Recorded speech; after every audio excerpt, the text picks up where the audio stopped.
Hello friends, അപ്പോൾ ഇന്ന് നമ്മൾ FC-ൻ്റെ റിവ്യൂ ആണ് ചെയ്യാൻ പോകുന്നത്. FC V3 ആണ്. ഇതിപ്പം നമ്മളെ ഫ്രണ്ടിൻ്റെ വണ്ടി തന്നെയാണ്. ഒരു കൊല്ലം കഴിഞ്ഞ് ഇപ്പോൾ വണ്ടി എടുത്തിട്ട്. അപ്പോൾ ഞാൻ പറഞ്ഞ പോലെ തന്നെ നമ്മളെ ഫ്രണ്ടിൻ്റെ വണ്ടി എന്ന് പറയുമ്പോൾ നമ്മളെ വണ്ടി നമ്മളെപ്പോഴും ഓടിക്കുന്ന വണ്ടി തന്നെയാണ്. അപ്പോൾ ഞാനിന്ന് ഈ വണ്ടിയിൽ മെയിൻ കാണിക്കാൻ വന്ന FC-ൻ്റെ റിവ്യൂ എന്നതിലുപരി എങ്ങനെയൊക്കെ FC മോഡിഫൈ ചെയ്തു എന്നത്. അതായത് ഓവർ മോഡിഫിക്കേഷൻ അല്ല, ഒരു പരിധി, ഒരു ലിമിറ്റിലുള്ള മോഡിഫിക്കേഷൻ എന്തൊക്കെയാണെന്നാണ് ഞാൻ ഈ വീഡിയോയിൽ നിങ്ങൾക്ക് കാണിച്ചു തരാൻ പോകുന്നത്. അപ്പോൾ ഇതാണ് FC V3 വരുന്നത്. അപ്പോൾ ഇവൻ നമുക്ക് ഈ വണ്ടീൻ്റെ ഫ്രണ്ടിൽ നിന്ന് തന്നെ തുടങ്ങിയാൽ കാണാം. ഇവൻ ആദ്യമായിട്ട് ഹെഡ്ലൈറ്റിലൊരു ചേഞ്ച് വരുത്തിയിട്ടുണ്ട്. ഹെഡ്ലൈറ്റിൽ കണ്ട സ്റ്റിക്കർ ഒട്ടിച്ച്, പിന്നെ ഇവനെ ഇവിടെ വൈസർ മാറ്റി വെച്ചിട്ടുണ്ട്. ഇവിടെ സ്റ്റിക്കർ ഒട്ടിച്ചിട്ടുണ്ട്. അത് നിങ്ങൾക്ക് ഏത് കളർ വേണ്ടെങ്കിലും ഒട്ടിക്കാം.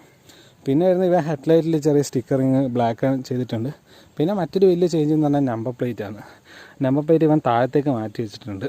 അപ്പോൾ എന്നിട്ട് അതിനൊരു ബ്ലാക്ക് ബോർഡറിലിട്ടിട്ടുണ്ട്. നമ്മളത് അയച്ചു വെച്ചിട്ടുള്ള.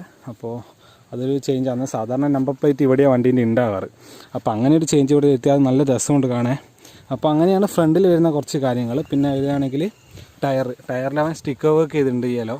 പിന്നെ ഇവിടെ ഒരു ഗ്രീൻ ടൈപ്പ് പൈപ്പ് ഇട്ട് വെച്ചിട്ടുള്ളത്. ബ്രേക്കിൻ്റെ വയറിൻ്റെ മേൽ ഒരു പൈപ്പ് ഇട്ട് വെച്ചിട്ടുണ്ട്. ഇതൊക്കെയാണ് ഈ ഫ്രണ്ടിൽ ചെയ്തത്. പിന്നെ വേറെ വണ്ടീൻ്റെ വരികയാണെങ്കിൽ സൈഡിൽ പിന്നെ എൻജിൻ വൈസെല്ലാം നിങ്ങൾക്ക് അറിയാമല്ലോ, 13.2 PS at 8000 RPM. അതാണ് വണ്ടീൻ്റെ പവർ വരുന്നത്. അല്ലെങ്കിൽ 12.8 Nm ടോക്ക് അറ്റ് 6000 RPM. ഇതാണ് എഞ്ചിൻ്റെ ബേസിക്കലി പറയാനുള്ള കാര്യങ്ങൾ. വണ്ടി FC വലിയ എന്ന് വെച്ചാൽ ഒരു ബിഗിനർക്ക് പറ്റിയ വണ്ടിയാണെന്ന് എല്ലാവർക്കും അറിയാം. FC അതായത് പവർ, ഇനീഷ്യൽ പവറിങ് ഭയങ്കര പവറിങ് ഒന്നുമല്ല. നമ്മൾ വാരി കൊണ്ട് അങ്ങനെ പോകുന്നില്ല. ആവശ്യത്തിലുള്ള പവർ FC തരുന്നത്. അപ്പോൾ ഇത്രയൊക്കെയാണ് എഞ്ചിൻ വൈസ് പറയാനുള്ളത്. പിന്നെ വണ്ടീൻ്റെ പുറകുവശം ഇതെങ്ങനെയാണ്. ഇവൻ ടെയിൽ ടയറൊക്കെ വെച്ചായിരുന്നു, പിന്നെ അതൊക്കെ അഴിച്ചു. പിന്നെ ടയർ ഹഗ്ഗർ, ടെയിൽ ടയർ വെച്ചതിൻ്റെ ഫോട്ടോ ഞാൻ നിങ്ങൾക്ക് ആഡ് ചെയ്ത് തരാം, കണ്ടാൽ മതി. പിന്നെ ടയർ ഹഗ്ഗർ അഴിച്ചു വെച്ചിട്ടുണ്ട്. അത് മഴക്കാലം ആകുമ്പോൾ എടുത്തിടും. പിന്നെ സൗണ്ട് ഇവൻ മാറ്റിയിട്ടുണ്ട്. അത് ഞങ്ങൾക്ക് കുറച്ച് കഴിഞ്ഞിട്ട് കാണിച്ചു തരാം. അത് ഞാൻ സൗണ്ട് വരുമ്പോൾ കുറച്ച് കഴിഞ്ഞിട്ട് കാണിച്ചു തരാം.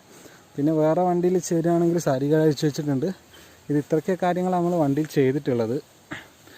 പിന്നെ വണ്ടീൻ്റെ നമുക്ക് ഇൻസ്റ്റാൻ ക്ലസ്റ്ററിലേക്ക് കിടക്കാം. അപ്പോൾ ആദ്യം തന്നെ നമുക്ക് വണ്ടിയിൽ കാണുമ്പോൾ തന്നെ മനസ്സിലാക്കുന്നത് മിറേഴ്സാണ്. മിറേഴ്സ് NS200-ൻ്റെ മിറേഴ്സ് ഇട്ടിട്ടുണ്ട്. നിങ്ങൾക്ക് ഇനി ഡ്യൂക്കിൻ്റെ അങ്ങനെ ഇടണമെങ്കിൽ അത് ഇടാം. ഡ്യൂക്കിൻ്റെ ഇട്ടാൽ കുറച്ചുകൂടെ രസമുണ്ടാവും. പിന്നെ ഹാൻഡിൽ ബാർ ടിൽറ്റ് ചെയ്തിട്ടുണ്ട്. ഇങ്ങനെ ഒരു ഹാൻഡിൽ ബാർ വെച്ചപ്പോൾ വണ്ടിക്ക് സിറ്റിംഗ് പൊസിഷൻ ഭയങ്കര സൂപ്പറായിട്ടുണ്ട്. നമുക്ക് വണ്ടി ഓടിക്കുമ്പോൾ, അതായത് ട്രാഫിക്കിലോട്ടെല്ലാം, എനിക്ക് പേഴ്സണലായി തോന്നുന്നു ട്രാഫിക്കിലോട്ടെല്ലാം പോകുമ്പോൾ നമുക്ക് അത് ഫ്ലിക്കർ ചെയ്ത് വണ്ടി എടുത്തിട്ട് പോകാൻ പറ്റുന്നുണ്ട്. അതാണ് എനിക്ക് ഇങ്ങനെ ഹാൻഡിൽ ബാർ ചെയ്തപ്പോൾ വന്ന ഭയങ്കര അഡ്വാൻറ്റേജ് ആയി തോന്നി. നമുക്ക് ഇരിക്കുമ്പോൾ തന്നെ വണ്ടിയിൽ നല്ലൊരു എന്താ പറയുക, ഒരു ഇഷ്ടം തോന്നിപ്പോയി ഹാൻഡിൽ ബാർ ഇങ്ങനെ വെച്ചുകൊണ്ട്. അതുകൊണ്ട് ഭയങ്കര ഒരു യൂസ്ഫുള്ളായ കാര്യമാണ്. പിന്നെ ഇവൻ ചെയ്തത് മീറ്റർ കൺസോൾ, അതവൻ ടിൽറ്റ് ചെയ്ത് പൊന്തിച്ചിട്ടുണ്ട്. എടാ നീ അത് എങ്ങനെയാണ് ചെയ്തേ? അത് ഹോണിൻ്റെ ക്ലാമ്പിലിടാം. ഹോണിൻ്റെ ക്ലാമ്പ് അല്ലേ? ഹോണിൻ്റെ ക്ലാമ്പ് 2 വരും. അപ്പോൾ അത് ജസ്റ്റ് ഒന്ന് 2 പോയിട്ട് ഹോൾട്ടിട്ട് അതിൻ്റെ അകത്ത് ഇടാം. മറ്റേ നമ്മളെ ഈ ഹാൻഡിൽ ഫിറ്റ് ചെയ്യുന്ന സ്ഥലമില്ലേ, അവിടെ കയറ്റി ചെയ്ത് ഇതിൽ കണ്ടോ. ഇത് താഴെ ഉണ്ടാവും ഇടിക്കും പറഞ്ഞാൽ. അപ്പോൾ ഇവിടെ ഇങ്ങനെയാണ് കാണിക്കുന്നത്. ക്ലാമ്പ് വെച്ച് കുറച്ച് ഹാൻഡിൽ ബാറിൻ്റെ അവിടെ വെച്ചല്ലേ, ഇവിടത്തേക്ക് കണക്ട് ചെയ്തല്ലേ. ആണെങ്കിൽ അവൻ അതിൻ്റെ മുകളിൽ ഒരു നീല സ്റ്റിക്കറും ഒട്ടിച്ചിട്ടുണ്ട്. സാധാരണ പോലെ തന്നെയാണുള്ളത് വണ്ടിക്ക്. പിന്നെ എന്താണ് പ്രത്യേകിച്ച് കൂടുതൽ ഓപ്ഷൻസ് ഒന്നും ഇല്ല. ഫ്യൂവൽ ഗേജ് ഉണ്ട്, ടാക്കോമീറ്റർ ഉണ്ട്, സ്പീഡോമീറ്റർ ഉണ്ട്. പിന്നെ ഒന്ന് ഞെക്കിയാൽ ടൈം കാണിക്കും. പിന്നെ ഒന്നുകൂടെ ഞെക്കിയാൽ ഓഡോമീറ്റർ കാണിക്കും. പിന്നെ ട്രിപ്പ് 1 കാണിക്കും. ഇത്രയേ ഉള്ളൂ. ട്രിപ്പ് 1 സെറ്റ് ആയി ഇതൊന്നൊരു 3 സെക്കൻഡ് ഹോൾഡ് ചെയ്ത് വെച്ചാൽ ട്രിപ്പ് 1 സെറ്റാവും. അപ്പോൾ ഇത്രയൊക്കെ ഇതിനെപ്പറ്റി പറയാനുള്ളൂ. പിന്നെ ന്യൂട്രൻ്റെ പൊസിഷൻ കാണിക്കുന്നുണ്ട്, എഞ്ചിൻ്റെ പൊസിഷൻ കാണിക്കുന്നുണ്ട്, ഇൻഡിക്കേറ്ററിൻ്റെ ഉണ്ട്, ABS ഉണ്ട്, പിന്നെ പാസ് ഉണ്ട്. ഇത്രയൊക്കെ കാര്യങ്ങളാണ് വണ്ടീൻ്റെ ഇവിടെ വരുന്നത്. പിന്നെ അവൻ ചെയ്ത മറ്റൊരു കാര്യം എനിക്ക് ഏറ്റവും കൂടുതൽ ഇഷ്ടപ്പെട്ടത് എന്താണെന്ന് വെച്ചാൽ, ഇവിടെ കണ്ട ഒരു സ്വിച്ച്, ഈ സ്വിച്ച് കണ്ട, ഇതെന്തിനാണെന്നറിയാമോ? അതായത് ഈ സ്വിച്ച് ഓണാക്കിയാൽ ഓഫാക്കിയാലാണ് നമുക്ക് ഇവിടെ ഹെഡ്ലൈറ്റ് കത്തുള്ളൂ.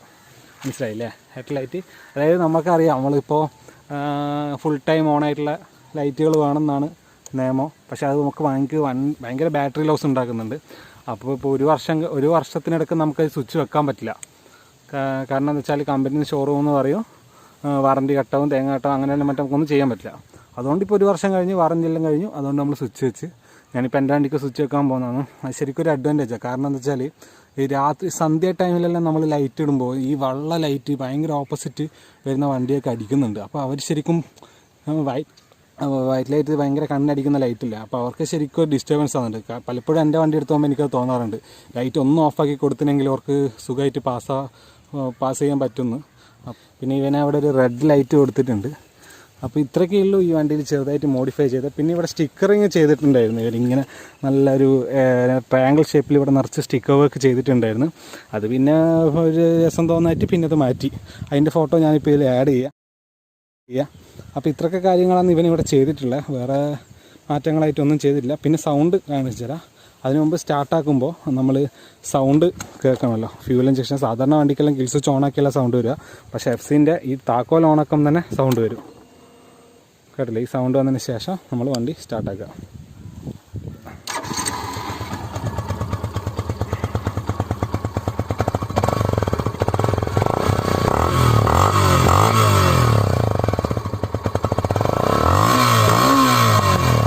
കണ്ടില്ലേ സൗണ്ട്? എടാ നീ സൗണ്ട് എങ്ങനെയാണ് ഫിറ്റ് ചെയ്തേ? ഒന്ന് ഓഫാക്കിയതാ വണ്ടി. പറഞ്ഞു.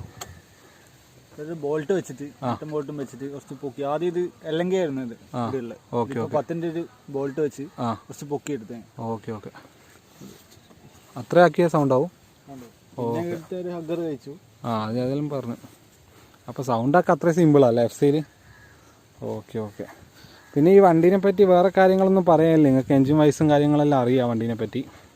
നമുക്കിനി സീറ്റിൻ്റെ ഉള്ളിൽ എന്താണെന്ന് നോക്കാം അല്ലേ? സീറ്റിൻ്റെ ഇവിടെയാണ് സാധനം വരുന്നത്. അപ്പോൾ ഓക്കെ, ഇതാണ് സീറ്റിൻ്റെ ഉൾവശം വരുന്നത്. അപ്പോൾ അത്യാവശ്യം സ്പേസ് ഉണ്ട് കേട്ടോ സാധാരണ വണ്ടികളൊക്കെ. കാരണം എന്ന് വെച്ചാൽ ഇത് ഫുൾ സീറ്റ് എടുക്കാൻ പറ്റുന്നതുകൊണ്ട് തന്നെ നമുക്ക് മുമ്പിലത്തെ സ്പേസ് കിട്ടുന്നത്. എൻ്റെ വണ്ടിക്കൊക്കെ പുറകിലത്തെ സീറ്റ് മാത്രമേ പറ്റുന്നുള്ളൂ. പേപ്പേഴ്സ് എല്ലാം ഇതിലിട്ട് സൂക്ഷിക്കാനെല്ലാം പറ്റുന്നുണ്ട്. അതുകൊണ്ട് അത് നല്ലൊരു കാര്യമായി. പക്ഷേ ഇവിടെ എല്ലാം വെക്കുമ്പോൾ ശ്രദ്ധിക്കണം. ഇതിൻ്റെ ഉള്ളിലോട്ടെല്ലാം ചെളി തെറിക്കാൻ സാധ്യതയുണ്ട്. ഇവിടെ എല്ലാം ചെറിയ ഗ്യാപ്പ് ഉണ്ട്. ചെളി തെറിക്കാൻ ചാൻസ് ഉണ്ട്. അതുകൊണ്ട് ശ്രദ്ധിച്ച് വെക്കുക. പിന്നെ ഫസ്റ്റ് എയ്ഡ് ഈ മൂലക്ക് വെച്ചിട്ടുണ്ട്. പിന്നെ ടൂൾ ബോക്സ് ഇതിൻ്റെ ഉള്ളിൽ ഇവിടെ ഉണ്ടായിരുന്നു, നമ്മൾ അഴിച്ചു വെച്ചിട്ടുള്ള. അപ്പോൾ ഇത്രയും കാര്യങ്ങളെ പറയാനുള്ളൂ. ഇനി അത് ഫിറ്റ് ചെയ്യാനും സിമ്പിളാണ്. ജസ്റ്റ് എടുത്ത് അങ്ങ് വെച്ച് പ്രസ് ചെയ്യുക വേണ്ടു. ഓക്കെ, ഇത്രയേ ഉള്ളൂ സംഭവങ്ങൾ. സീറ്റിനെ പറ്റി പറയുകയാണെങ്കിൽ അത്യാവശ്യം നല്ല സ്റ്റോറേജിലുണ്ട്. പിന്നെ ഇത് ടാങ്ക് കപ്പാസിറ്റി പറയുകയാണെങ്കിൽ 12.8 ലിറ്റർ വരുന്നുണ്ട് വണ്ടിക്ക് ടാങ്ക് കപ്പാസിറ്റി. പിന്നെ മൈലേജിനെ പറ്റി പറയുകയാണെങ്കിൽ നമുക്ക് ലോക്കൽ റോഡ്സിലെല്ലാം 50-ൻ്റെ അബവ് കിട്ടുന്നുണ്ട്. പിന്നെ ഹൈവേയിലാണെങ്കിൽ 55-ൻ്റെ മുകളിലെല്ലാം കിട്ടും. അപ്പോൾ വണ്ടി അത്യാവശ്യം നല്ല മൈലേജും ഓടിക്കാൻ നല്ല കംഫർട്ട്. ഞാൻ പറഞ്ഞ പോലെ തന്നെ ഹാൻഡിൽ ബാർ അതിൻ്റെ ഭയങ്കര കംഫർട്ടാണ്. ഞാൻ കാണിച്ചു തരാം. എൻ്റെ ഹൈറ്റ് എന്ന് പറയുന്നത് 169 സെൻറ്റിമീറ്ററാണ്. അപ്പോൾ ആ ഒരു ഹൈറ്റ് വെച്ചത് എനിക്ക് പ്ലാൻ കൂട്ടാം, കുഴപ്പമൊന്നുമില്ല. നല്ല സുഖമായിട്ട് കാല് വെക്കാൻ പറ്റുന്നുണ്ട്. എൻ്റെ ഹൈറ്റ് കുറഞ്ഞാക്കും വണ്ടിക്ക് സുഖമായിട്ട് കാല് വെക്കാൻ പറ്റുന്നുണ്ട്. പിന്നെ ഹാൻഡിൽ പൊസിഷനെ പറ്റി പറയുകയാണെങ്കിൽ സാധാ എഫ് സിൻ്റെ ഹാൻഡിൽ എന്ന് വെച്ചാൽ കുറച്ച് മടങ്ങിയിട്ടാണ് ഉണ്ടാവുക. അതിനേക്കാൾ കുറച്ചുകൂടെ നമുക്കുള്ള ഹൈറ്റ് കിട്ടുന്നുണ്ട്.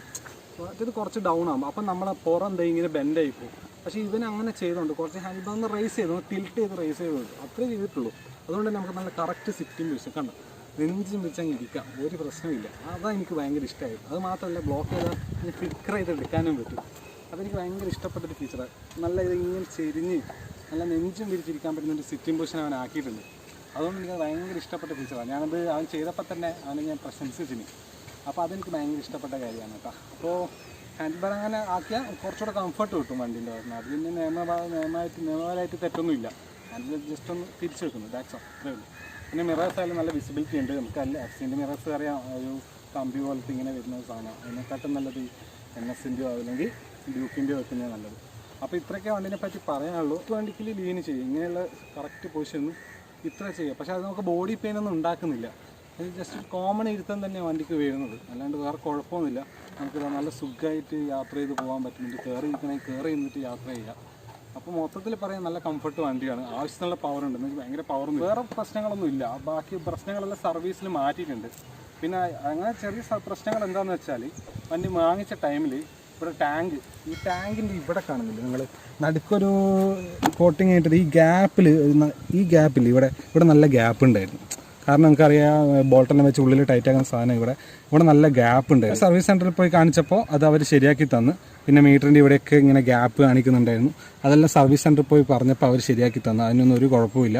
ഇതിൽ വന്ന മറ്റൊരു മേജർ പ്രശ്നം എന്താ വെച്ചാൽ ഇവർ സീറ്റിൻ്റെ ഉള്ളിലത്തെ ഈ സ്ക്രൂ ഇടാൻ മറന്നുപോയി, ഒരു എല്ലാം ഇടാൻ മറന്നുപോയി. അത് അബദ്ധത്തിൽ പറ്റിയതായിരിക്കും, ഏതൊരാൾക്ക് അബദ്ധം പറ്റും. പക്ഷെ അത് കമ്പനിയിലെ ഷോറൂമിൽ കൊണ്ടുപോയി പറഞ്ഞപ്പോൾ തന്നെ ശരിയാക്കി തന്ന്. അങ്ങനെ കുറച്ച് ഡിഫക്ട്സ് അശ്രദ്ധ മൂലം പറ്റിയ കുറച്ച് എഫക്ട്സ്. സ്ക്രൂ ഏതൊക്കെയാണെന്ന് വെച്ചാൽ ഒരു മിനിറ്റ് ഇങ്ങനെ വെച്ച് ഇത് ഇടാൻ മറന്നുപോയി, ഈ എല്ലെങ്കിൽ ഇടാൻ മറന്നുപോയി.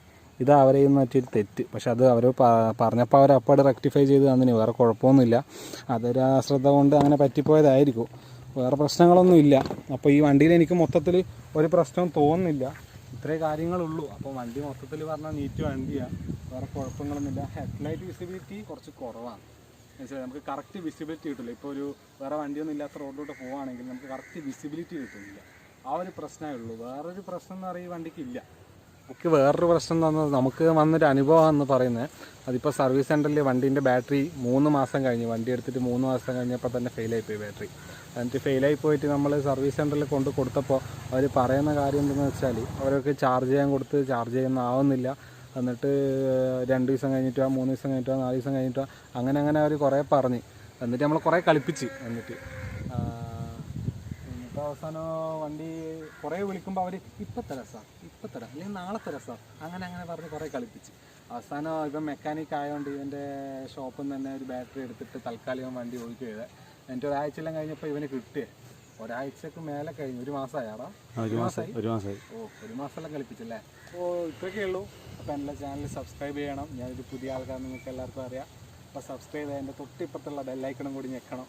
ഓക്കെ, വീഡിയോ പരമാവധി സ്കിപ്പ് ചെയ്യാതെ ഒന്ന് കാണണേ, എന്നാലേ നമുക്ക് എന്തെങ്കിലും ഗുണമുള്ളൂ. ഓക്കെ, ഇത്രയേ ഉള്ളൂ. ബൈ.